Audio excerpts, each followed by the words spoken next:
أعوذ بالله من الشيطان الرجيم.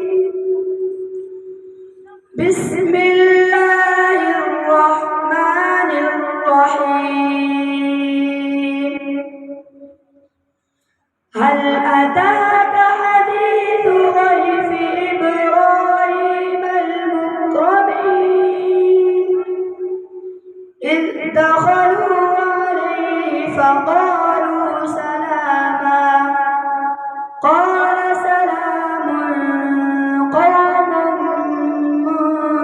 منكرون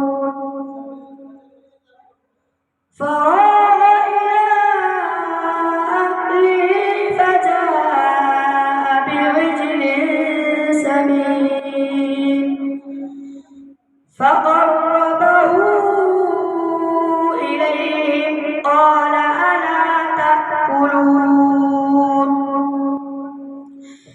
فأوجس منهم خيفة قالوا لا تخف وبشروه بغلام عليم فأقبلت امرأته في صرة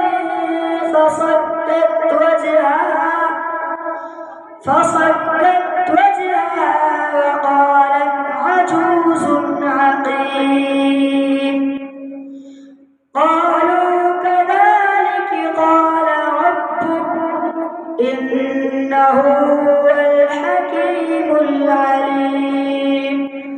صدق